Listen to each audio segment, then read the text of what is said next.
Hello everyone, आपका एक बार फिर से अतुल स्टडी सेंटर में स्वागत है। आज की इस वीडियो में मैं आपका 30 नंबर क्लियर करने वाला हूं विथ आंसर सहित। ठीक है ना। कल क्वेश्चन है, उसका आंसर भी आपको सारे का आंसर मिलेगा, ये 100% श्योर है। तो क्या करना पड़ेगा, वीडियो को आपको लास्ट तक देखना पड़ेगा। आई होप, मुझे उम्मीद है कि आप इस वीडियो को लास्ट तक देखेंगे, क्योंकि ये 30 नंबर का आपका संघर्ष है। कितने नंबर का? 30 नंबर का। ध्यान से समझिएगा। मुझे नहीं पता वीडियो कितने टाइम लग जाएगा, कितना देर लगेगा वीडियो बनने में, लेकिन ये ज़रूर पता है अगर ये वीडियो लास्ट तक देखते हैं तो आपका 30 नंबर आपको शायद मिल जाए। क्लियर है ना बात? तो ये वीडियो बहुत मेहनत करने के बाद बन रहा है, तो प्लीज़ यार शेयर करिए, सपोर्ट करिए। अगर आपको जैसे ये किसका है, ऑर्गेनिक केमिस्ट्री का, क्लियर हुआ ना। तो इसमें 46 क्वेश्चन यानी कि 46 क्वेश्चन है और टोटल 6 लेसन मैं इंक्लूड किया हूँ इसमें। ठीक है। अब अध्याय वही जान लीजिए। ऑर्गेनिक केमिस्ट्री से स्टार्ट किया, पूरा ऑर्गेनिक केमिस्ट्री एक ही वीडियो में एंड कर दिया हूँ। अगर आपको चाहिए ठोस अवस्था से, जैसे एक लेसन से, तो उसका भी वीडियो बनेगा, लेकिन उसके लिए क्या करना पड़ेगा, कमेंट करना पड़ेगा और वीडियो को कहीं भी स्किप मत करना, क्योंकि यार 30 नंबर बहुत मायने रखता है अपने आप में। जो कुछ भी नहीं पढ़े उनके लिए भी है और जो पढ़े हैं उनके लिए भी है। तो प्लीज़ यार वीडियो को स्किप मत करना। कम से कम 10-15 लोगों को, एक लोग अगर शेयर करेंगे तभी बहुत लोग के पास पहुंच जाएगा। क्लियर हुआ बात ना। तो इसमें क्या क्या बताने वाला हूँ, दीर्घ उत्तरीय प्रश्न इसमें 7 बताऊंगा। कितने बताऊंगा? 7 बताऊंगा। और लघु उत्तरीय प्रश्न, क्या लघु उत्तरीय प्रश्न 13 बताऊंगा।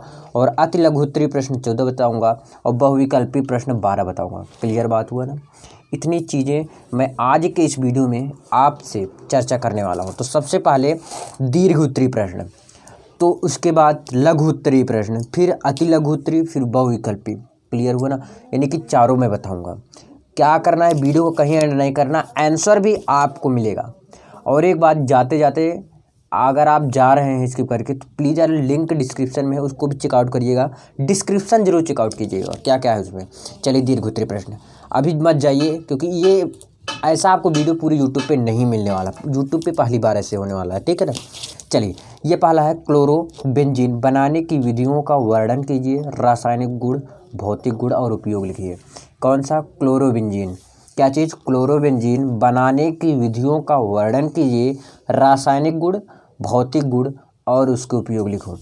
उसका भी लिंक कहाँ मिलेगा आपको? डिस्क्रिप्शन में मिल जाएगा। लिंक डिस्क्रिप्शन में मिल जाएगा, जल्दी से जाके चेकआउट कीजिए। क्या है क्वेश्चन? क्लोरोबेंजीन बनाने की विधियों का वर्णन कीजिए। रासायनिक गुण, भौतिक गुण और उपयोग लिखो। क्लियर हुआ ना बात। यानी कि इसके भौतिक गुण भी लिखना है, उपयोग भी लिखना है। तो ये सब आपको लिंक डिस्क्रिप्शन में मिल जाएगा, जाके चेकआउट कीजिए। क्लियर। दूसरा क्वेश्चन क्या कहता है, स्टार्च से एथिल एल्कोहल। किससे? स्टार्च से। तो स्टार्च से एथिल एल्कोहल के उत्पादन की औद्योगिक विधि का वर्णन कीजिए। रासायनिक अभिक्रियाओं के समीकरण लिखिए। इसका भी लिंक डिस्क्रिप्शन में मिल जाएगा। एक बात मैं बता दूं कि दीर्घ उत्तरीय, लघु उत्तरीय का लिंक डिस्क्रिप्शन मिलेगा, और अति लघु उत्तरीय और बहुविकल्पी का आंसर साथ में बताऊंगा, क्वेश्चन के साथ में, इसमें ही वीडियो में। क्लियर। और दीर्घ उत्तरीय यानी कि विस्तृत उत्तरीय जिसे आप कहते हैं, ये भी आपको कहीं दूर नहीं जाना है, सिर्फ लिंक डिस्क्रिप्शन में, वहाँ पर आपको मिल जाएगा।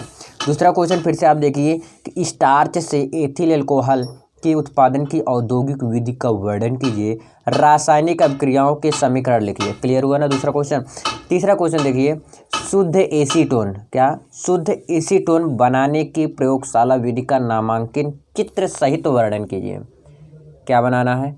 शुद्ध एसीटोन बनाना है। और शुद्ध एसीटोन कैसे प्रयोगशाला द्वारा बनता है, इसका भी चित्र बनाना है और वर्णन करना है। लिंक डिस्क्रिप्शन में मिल जाएगा।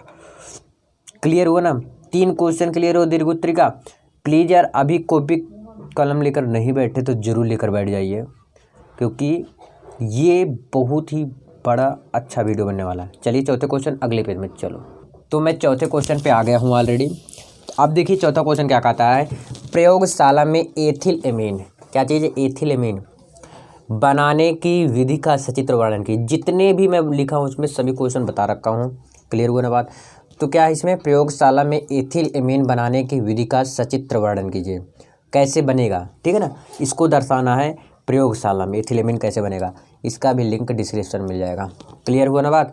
5वां क्वेश्चन क्या आपका है, प्रयोगशाला में फार्मेल्डिहाइड बनाने की विधि का सचित्र वर्णन कीजिए।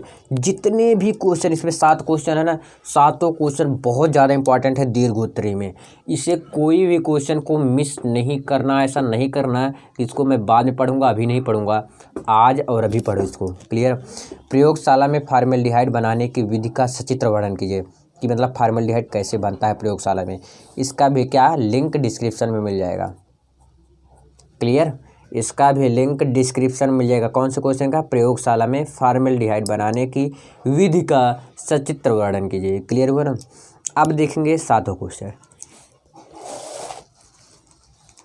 सातवां क्वेश्चन क्या कहता है? निम्नलिखित बहुलक क्या है, यानी कि बहुलक किसे कहते हैं, इन्हें बनाने की विधि का उपयोग की लिखिए।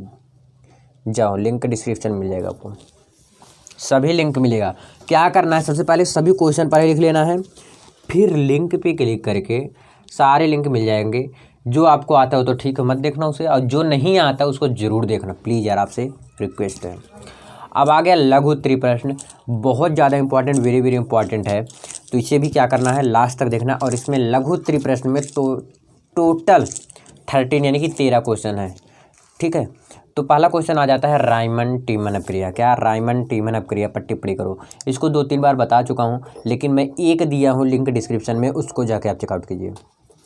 रायमन टीमन अपक्रिया पर टिप्पणी करो। अगर मान लीजिए, वैसे सभी लिंक डिस्क्रिप्शन में मिल जाएगा 100% श्योर। अगर नहीं मिल रहा है तो ऐसे करिएगा कि Riemann टीमन अपक्रिया bye Atul study centre लिखेंगे, आपका अपना वीडियो आ जाएगा। क्लियर।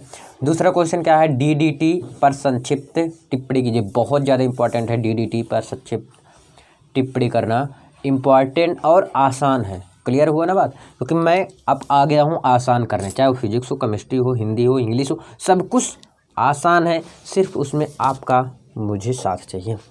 क्लियर बात ना। तो डीडीटी पर संक्षिप्त टिप्पणी करो, लिंक डिस्क्रिप्शन में मिलने वाला है, जाके चेकआउट कीजिए। तीसरा क्वेश्चन क्या है? विलियमसन ईथर संश्लेषण अपक्रिया पर टिप्पणी करो। विलियमसन ईथर संश्लेषण अपक्रिया पर क्या करना है? टिप्पणी करना है। इसका भी लिंक आपको कहाँ मिलेगा? डिस्क्रिप्शन में मिल जाएगा विलियमसन का। विलियमसन ईथर संश्लेषण अभिक्रिया पर टिप्पणी करो, इसका भी लिंक आपको डिस्क्रिप्शन मिल जाएगा, जाके जल्दी से चेकआउट कीजिए। तीसरा क्वेश्चन लघु उत्तरीय का क्लियर हुआ। अब मैं चौथे क्वेश्चन में लघु उत्तरीय की तरफ बढ़ते हैं।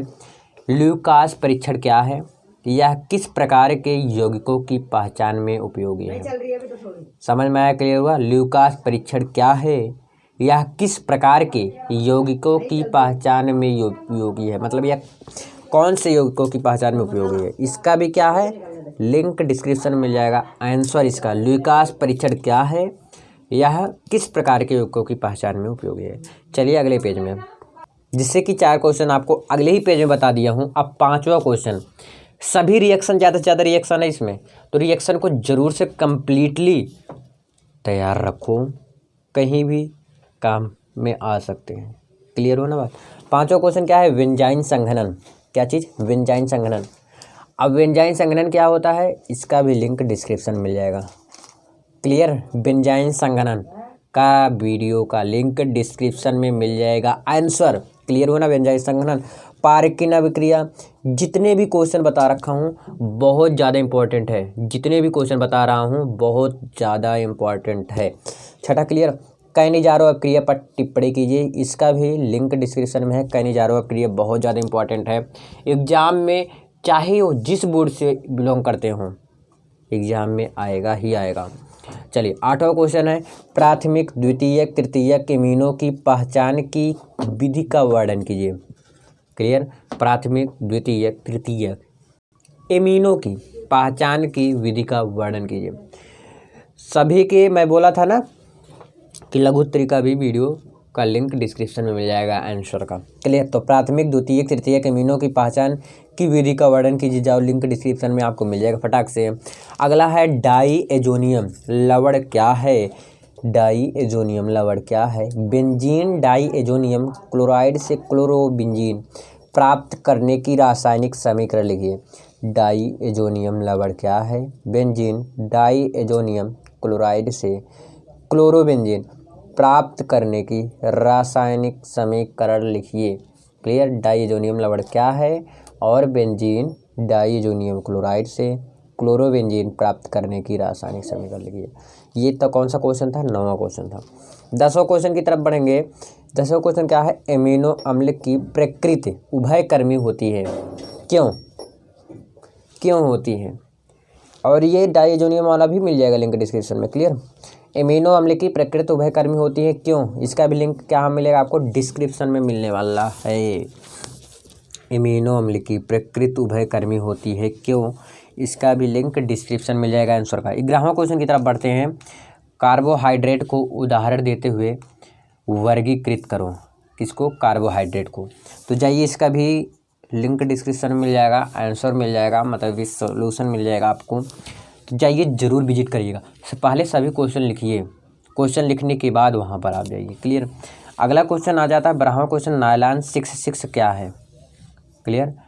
ये भी क्या है? रिएक्शन है, इसको भी इम्पॉर्टेंट है, जाइए लिंक डिस्क्रिप्शन में है, उसको भी देखिए। अगला आ जाता है 13वां क्वेश्चन, बैकेलाइट पर टिप्पणी कीजिए। किस पे? बैकेलाइट पर टिप्पणी करना है। इसका भी लिंक आपको डिस्क्रिप्शन में मिल जाएगा। अगर मान लेते सपोज दैट भूल जाता हूँ कोई लिंक डालने के लिए, तो आपको ऐसे सर्च कर लेना है, या तो आप कमेंट कर सकते हैं कि भैया मुझे ये वाला नहीं मिला, आप लिंक डाल दीजिए या बता दीजिए। क्लियर? तो उसका मैं बता दूंगा। तो 13 क्वेश्चन हो गया। अब मैं अति लघु उत्तरी अगले पेज में चलता हूँ। चलिए मैं अगले पेज में अति लघु उत्तरी प्रश्न पर आ गया हूँ। पहला क्वेश्चन इसमें क्या है? क्लोरोफॉर्म। देखिए, इसमें पहली बात तो अति लघु उत्तरी में दिया रहेगा, 1-2 नंबर का रहेगा, और उसको लिखना पड़ेगा बहुत अच्छी तरीके से। क्लियर बात हुआ ना? तो क्लोरोफॉर्म को गहरी रंगीन बोतलों में क्यों रखते हैं? बताओ जल्दी। क्योंकि जो फास्जीन होता है, पहले रिएक्शन करके बता दूँ? चलो रिएक्शन करके देखिए। क्लोरोफॉर्म CHCl3 + ½ O2, क्या? ऑक्सीजन आधा ना। तो इसका रिएक्शन कराएंगे किसकी उपस्थिति में? प्रकाश की उपस्थिति में। जब रिएक्शन कराएंगे इसका, तो हमारे पास प्राप्त होगा COCl3 + HCl, hydrogen chloride. Clear? तो ये जो है, ये क्या है आपका? जब इसे क्रिया कराएगा प्रकाश की उपस्थिति में, तो हमारा क्या प्राप्त होता है? फास्जीन गैस बनेगा। क्लियर? ये फास्जीन गैस बना। तो फास्जीन गैस जो है जब बना लेगा, जो कि बहुत विषैली गैस होती है। फास्जीन गैस आपको सबको पता है बहुत ज़्यादा विषैली गैस होती है, और इसीलिए उसे गहरी रंगीन बोतलों में रखते हैं, क्योंकि बहुत ज़्यादा विषैली गैस होती है। ठीक है ना? दूसरा क्वेश्चन देखिए, ऊर्जा अभिक्रिया पर टिप्पणी कीजिए। इसको तो मैं बता रखा हूँ, अलग से बता रखा हूँ, लेकिन इसमें थोड़ा हिंट की सहायता से इसको बताना चाहता हूँ मैं। देखिए 2RX। अब बोलोगे R क्या है? तो भैया R की जगह पे हम कुछ भी ले सकते हैं। एल्किल समूह है ना। R क्या है? एल्किल समूह है। जैसे C2H5 हो गया, CH3 हो गया, और C2HO, पता कुछ भी हो गया ना, ये सब ये एल्किल समूह है। R क्या है? एल्किल हो गया। और जैसे X, इसके जैसे क्लोरीन, ब्रोमाइड, आयोडीन, ये सब ले सकते हैं X की जगह पर। क्लियर? और इसकी क्रिया कराने पर किससे? सोडियम से, Na से कराने पर हमारा R। अभी बोलोगे ये क्या है? ये बता रहा हूँ, 1 मिनट। 2NaX। X तो आपको पता ही है क्या होता है, और R क्या होता है? एल्केन होता है। क्या होता है? एल्केन। जैसे अभी यहाँ पर लेंगे क्या? CH3 ले सकते हैं ना, CH3 एल्किल समूह लेना है ना, तो यहाँ से जो रिएक्शन कराएंगे तो यहीं पे तो आएगा। क्लियर हुआ ना? तो ये होता है ऊर्जा अभिक्रिया। क्लियर? और बस ये लिखना था इसमें, और कुछ नहीं। अगला देखिए, तीसरा क्वेश्चन अति लघु उत्तरी का, एल्कोहल की जल में विलेयता समझाइए। इसमें क्या बोले? ध्यान से समझिए। एल्कोहल क्या है? एल्कोहल में की जल में विलेयता समझाइए। देखिए एल्कोहल क्या क्या, जैसे मेथिल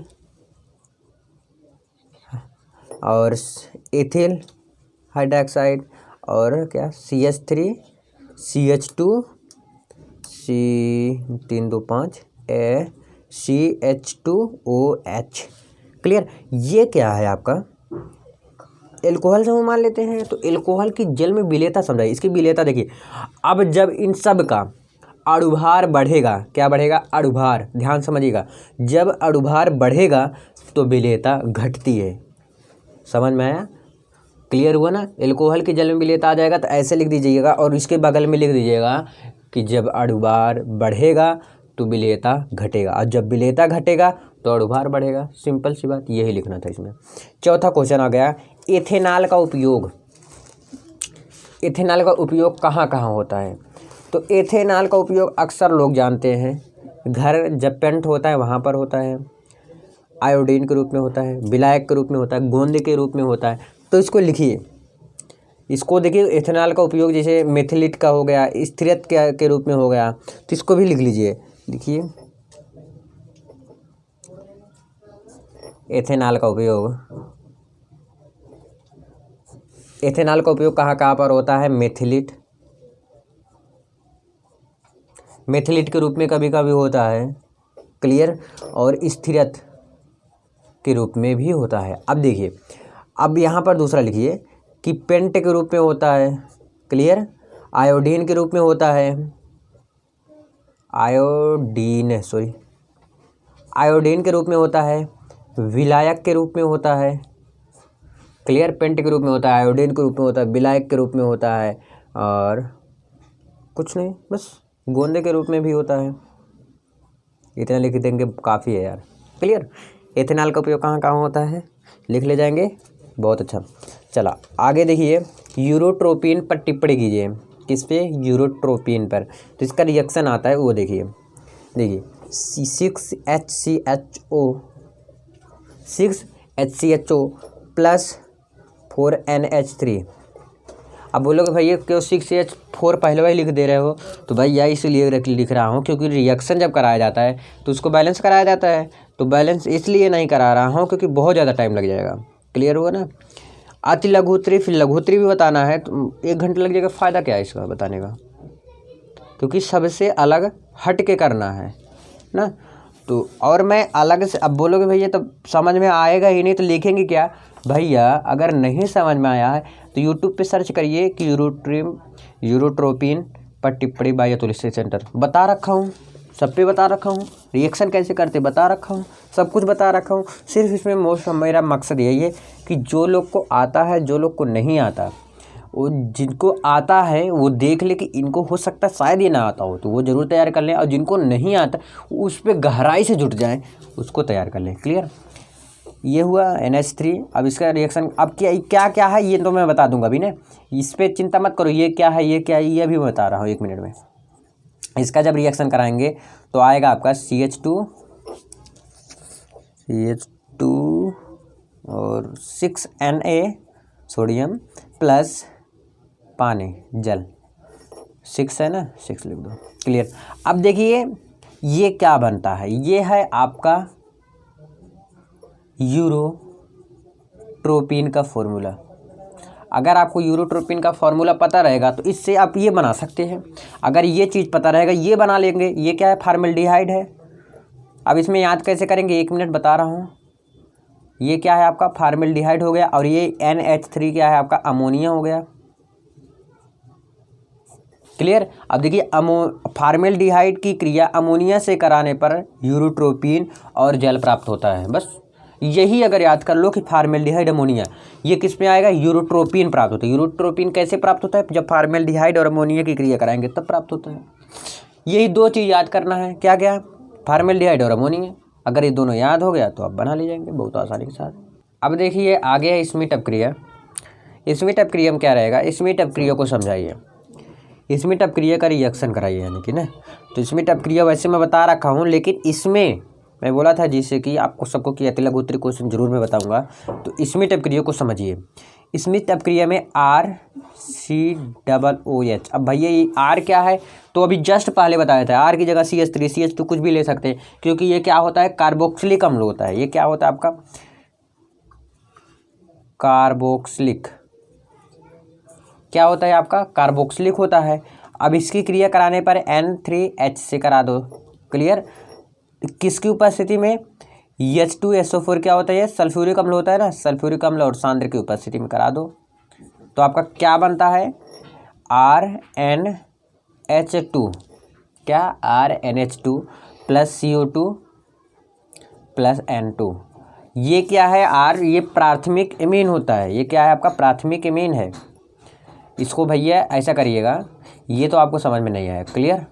इसमें टप करिए, मैं शायद क्वेश्चन बता रखा हूँ, और उसको जरूर जाइएगा, प्लीज़ विजिट कीजिएगा। इसमें टप करिए का लिंक डिस्क्रिप्शन में मिल जाएगा, जाओ ले लो, वहाँ पर आपको मिल जाएगा। चलिए, छठा क्वेश्चन क्लियर हुआ ना। अब मैं सातवें क्वेश्चन में चलता हूँ। चलो, अगला क्वेश्चन अगले पेज में आ गया हूँ मैं। अगले क्वेश्चन अगले पेज, यानी कि सातवां क्वेश्चन है और अगले पेज पे आ गया हूँ। अगला क्वेश्चन क्या है, एमिनो है ना, एमिनो के क्वथनांक संगत एल्केनो से उच्च क्यों होते हैं। बहुत अच्छा क्वेश्चन है भाई, क्यों होते हैं बताओ। एमिनो के क्वथनांक संगत एल्केनो से उच्च क्यों होते हैं, क्योंकि लिखो इतना, हाइड्रोजन बंध अधिक शक्तिशाली होता है। क्या होता है, अधिक शक्तिशाली, क्योंकि हाइड्रोजन बंध अधिक शक्तिशाली होता है। क्या होता है, अधिक शक्तिशाली होता है। अच्छा बताओ, किससे शक्तिशाली, कोई ऐसा कंपैरिजन किया गया होता तभी सभी शक्तिशाली होता है। ये दुर्बल वांडर वाल्व से ज़्यादा, लिख लो भैया, किससे शक्तिशाली होता है ज़्यादा, दुर्बल वांडर वाल्स बल से। क्लियर। हाय, अभी आ गया कि एमिनो के क्वथनांक संगत एल्केनो से उच्च क्यों होता है, क्योंकि जो हाइड्रोजन बंध होता है वो अधिक शक्तिशाली होता है। भाई सबको पता है हाइड्रोजन बंध बहुत ज़्यादा शक्तिशाली होता है, किसके अपेक्षा, दुर्बल वांडर वाल्स बल से ज़्यादा शक्तिशाली हाइड्रोजन बंध होता है। क्लियर। आठवां क्वेश्चन की तरफ चलते हैं। नाइट्रोबेंजीन बनाने की एक विधि लिखो। फिर से बोलिए, क्या है, नाइट्रोबेंजीन बनाने की एक विधि। तो रिएक्शन करके बता रहा हूँ, देखिए, C6H5 प्लस HNO3 की सांद्र की उपस्थिति में H2SO4 सल्फ्यूरिक अम्ल सांद्र की उपस्थिति में, किसकी उपस्थिति में, सांद्र की उपस्थिति में, और कितने अंश पर लगभग आपको 50 से 60 अंश सेल्सियस पर रखने पर क्या प्राप्त होगा, C6H5 NO2 और प्लस, अब यहाँ से हाइड्रोजन है H2O, यानी कि पानी भी निकल जाएगा, जल भी बाहर। क्लियर। तो नाइट्रोबेंजीन बनाने की एक विधि लिखो, तो यही विधि आपको लिखना है। C6H5 प्लस HNO3 किसकी उपस्थिति, सल्फ्यूरिक अम्ल 50 से 60 अंश सेल्सियस की उपस्थिति में क्या आपका प्राप्त हो रहा है, C6H5NO2 नाइट्रोबेंजीन ना, प्लस H2O पानी प्राप्त हो रहा है, जल। क्लियर हुआ ना। अब मैं अगले क्वेश्चन में चलता हूँ। अगला क्वेश्चन क्या है आपका, प्रोटीन के मुख्य स्रोत क्या हैं और इनमें पाए जाने वाले विभिन्न तत्वों के नाम लिखिए। यानी कि मुख्य स्रोत क्या है, यानी कि मुख्य तत्व क्या है, इनको भी लिखना है इनको। चलो लिख के दिखाता हूँ फटाक से। पहले इसके जो है क्या पूछ रहा है, मुख्य स्रोत क्या है, तो मुख्य स्रोत पहले लिख लो, मुख्य स्रोत। तो प्रोटीन के मुख्य स्रोत जो होता है वो अंडा होता है, दूध होता है, मछली होता है, और जो दालें होते हैं ना, दालें। क्लियर। आपसे बात करने पे वहाँ पर कुछ और लिख देता हूँ, कोई बात नहीं ना। तो प्रोटीन के जो मुख्य स्रोत है वो अंडा है, दूध है, मछली है, दाल है, कई ऐसे होते हैं, हरी सब्जियाँ भी होती हैं, मुख्य स्रोत है। अब इनके मुख्य तत्व, ओ ऑक्सीजन, हाइड्रोजन, क्लोरीन, नाइट्रोजन, ये मुख्य तत्व हैं इसके। चलिए अगले क्वेश्चन में फटाक से, चलिए यार क्या देरी करते हो। अब आगे क्वेश्चन क्या है आपका, विटामिन ए, बहुत ज़्यादा इंपॉर्टेंट है ये। विटामिन ए तथा डी के क्या स्रोत है, शरीर में इनकी कमी से कौन सी बीमारियां होती है, ये तो जानना भी वैसे भी ज़रूरी है और इम्पॉर्टेंट भी है, इसको ध्यान से समझिएगा। चलिए, तो विटामिन ए तथा डी के, तो सबसे पहले विटामिन ए देख लेते हैं। विटामिन ए के स्रोत, विटामिन ए के स्रोत अब देखेंगे तो इसमें स्रोत में जो होता है ये विटामिन ए के मछली हैं, दालें हैं, मछली, दालें और मछली का तेल भी है, क्लियर। विटामिन ए के स्रोत क्या क्या है, मछली है, दालें हैं और मछली का तेल होता है। अब विटामिन ए देख लेते हैं, रोग भी तुरंत, मतलब जैसे स्रोत देखो तुरंत रोग भी देखो ना, ए की कमी से होने वाला रोग, तो भाई यह सबसे ज़्यादा रतौंधी होता है। अगर ऐसे भी क्वेश्चन आ गया कि रतौंधी से कौन से, किसकी कमी से, किस विटामिन की कमी से रतौंधी रोग होता है, तो मुझे उम्मीद है भी ये पता हो गया आपका। तो विटामिन ए की कमी से रतौंधी रोग होता है, विटामिन ए। क्लियर। अब विटामिन डी की तरफ बढ़ते हैं। विटामिन डी किस पे की तरफ, विटामिन डी के स्रोत। विटामिन डी के स्रोत जो होता है ये मक्खन है, घी है, अंडा है। अब एक चीज़ मैं अभी समझा रहा हूँ आपको थोड़ा ट्रिक वाइज ना, घी हो गया, मक्खन है, और क्या आ गया, अंडा आ गया। क्लियर। ये विटामिन डी की स्रोत है। अब विटामिन डी के कमी से होने वाला रोग, विटामिन डी के कमी से रिकेट्स। अब इसको समझिए थोड़ा। विटामिन, देखिए लेट तो नहीं हो रहे हो ना, तो कोई दिक्कत नहीं, आराम से समझा रहा हूँ, समझिए इसको। विटामिन ए की जो कमी से होता है, ये समझ लो कुछ मांसाहारी में। अब बोलोगे भैया दाल तो मांसाहारी है नहीं, ठीक है मैं मानता हूँ, बट यार समझने के लिए समझो, ऐसे ही समझा जाता है ना। और विटामिन डी, जैसे गाय दूध देती है तो दूध से क्या है, घी बनता है, मक्खन, पहले मक्खन बनता है तब घी बनता है ना, तो मक्खन घी, तो गाय समझ लीजिएगा। तो मतलब समझने के लिए कुछ भी आप प्रयोग कर सकते हैं। क्लियर। दाल नहीं है मैं मानता हूँ, बट समझने के लिए कुछ भी करिए ना। ये क्लियर हुआ 10 क्वेश्चन। मुझे उम्मीद है 10 क्वेश्चन भी आपको क्लियर समझ में आ गए। अगला है मोलिस परीक्षण क्या है। तो भाई एक होता है फॉर्मूला नहीं, रिएक्शन इसका छोटा सा, कि मोलिस परीक्षण का यही लिख दीजिएगा, C6H12O6, यही है मोलिस परीक्षण। क्लियर। तो ये 11 क्वेश्चन तक था। कितने क्वेश्चन इसमें बताने वाला हूँ मैं, 14 यानी कि 14 क्वेश्चन। तो चलो अगले पेज में, क्यों लेट कर रहे हो, चलो अब देखिए अगला क्वेश्चन, 12वां क्वेश्चन। 11वां क्वेश्चन तक क्लियर है ना, कोई डाउट नहीं। अगर कोई भी डाउट किसी प्रकार से होता है तो कमेंट जरूर करिएगा। टेफ्लॉन तथा पीवीसी के 2 उपयोग लिखिए। टेफ्लॉन का और पीवीसी का 2 उपयोग लिखना है। फिर से समझिए क्वेश्चन को, देखिए जब तक आप क्वेश्चन ध्यान से नहीं समझेंगे तब तक नहीं आएगा। तो चलिए समझ लिए होंगे टेफ्लॉन और पीवीसी। तो लिख देता हूँ पहले टेफ्लॉन का, फिर लिखना है सबसे पहले, फिर किसका लिखना है, पीवीसी का। क्लियर। टेफ्लॉन का और पीवीसी का। तो टेफ्लॉन का देखेंगे, नॉनस्टिक बर्तन बनाने में टेफ्लॉन का उपयोग कहाँ कहाँ होता है लिखना है, और 2 ही उपयोग लिखना है। ठीक है। अब जैसे इसको हो गया नॉनस्टिक बर्तन बनाने में, क्लियर। नॉनस्टिक बर्तन बनाने में टेफ्लॉन का उपयोग होता है, और तेल सीलों के रूप में होता है, तेल सीलों के रूप में टेफ्लॉन का उपयोग होता है। अब पीवीसी का, बरसाती जानते हो, जब बारिश होती है तो बरसाती का काम आता है, तो बरसाती के रूप में होता है। अब फर्श के रूप में होता है। पीवीसी का उपयोग, 2 उपयोग लिखना था, 2 उपयोग लिख लिए, बहुत आसान था। क्लियर। अब देखिए 13 नंबर क्वेश्चन देखिए, अगला है प्राकृतिक और संश्लेषित बहुलक क्या है।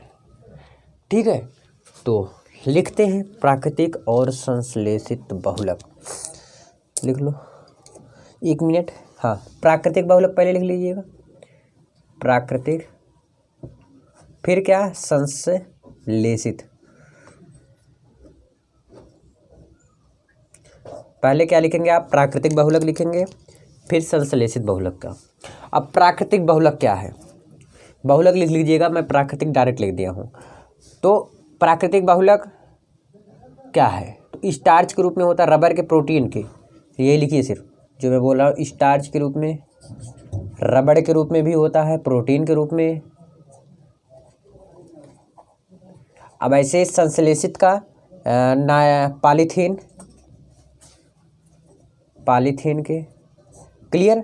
और पीवीसी के, पीवीसी जस्ट ऊपर बताया, यहाँ पर देखिए ना, संश्लेषित का यहाँ पर होता है, क्लियर। बरसाती समझ लो पॉलीथीन है, क्लियर हुआ ना बात। तो पॉलीथीन PVC नायलॉन 66 ये रिएक्शन होता है ना, बहुत अच्छा रिएक्शन, बहुत ज़्यादा इंपॉर्टेंट है, शायद मैं बताया अभी। 66 नायलॉन 66 क्लियर, ये रिएक्शन है, इसको कर लीजिएगा। चलिए 14 नंबर क्वेश्चन है क्या, योगात्मक बहुलकीकरण क्या होता है तथा उदाहरण। तो भैया इसका आंसर आपको नीचे मिलेगा डिस्क्रिप्शन में। क्लियर, मैं बोला था बताऊंगा सारा, लेकिन ये इसमें बताने लायक नहीं है, 2 उदाहरण देख लीजिए। ठीक है, तो अब देखिए आपका जो 14 नंबर का संघर्ष था वो पूरा हुआ। क्लियर, बात समझ में आ रही है। अब हम चलेंगे कहाँ पर, बहुविकल्पीय प्रश्न पर। बहुविकल्पी जैसे ये सीखा हूँ वैसे ईमानदारी के साथ बहुविकल्पी प्रश्न भी आपको सीखना है। क्लियर, समझ में आ रहा है ना। तो चलो नीचे करें थोड़ा। ठीक, अब क्या है इसमें क्वेश्चन, CHCl3 ऑक्सीकरण पर देता है, क्या देता है। तो पहले समझ लीजिए बहुविकल्पी में 4 विकल्प दिए रहेंगे। कितने विकल्प दिए रहेंगे, 4 विकल्प दिए रहेंगे, और चारों विकल्प में से एक ही सही रहेगा। क्लियर बात हुई ना। तो देखिए CHCl3 ऑक्सीकरण पर देता है तो फास्जीन गैस देता है, क्या देता है, फास्जीन देता है, लिख लीजिएगा फास्जीन। और इसका थोड़ा रिएक्शन CHCl3 से कराएंगे हाफ O2 से, तो इसका क्या, प्रकाश की उपस्थिति में, किसकी उपस्थिति में, प्रकाश की उपस्थिति में। 1 मिनट यार, मैं ये तो अभी लघुत्तम बता दिया ना आपको, तो ऐसा करिए, तो ऐसा ही लिखिए, देख लीजिए, इसको छोड़िए। CHCl3 का ऑक्सीकरण पर देता है, क्या देता है भाई, फास्जीन देता है, क्या देता है, फास्जीन। सॉरी यार, इसलिए ना केवल फास्जीन लिख दीजिएगा, क्योंकि लिखने से क्या रहेगा, उसमें 4 विकल्प दिए रहेंगे, 4 में एक सही होगा, तो लिखा क्या जाएगा, उसमें लिखा तो जाएगा नहीं, तो इस पर क्लिक कर देना। क्लिक क्या मतलब, समझ रहे हो ना बात, तो फास्जीन कर देना।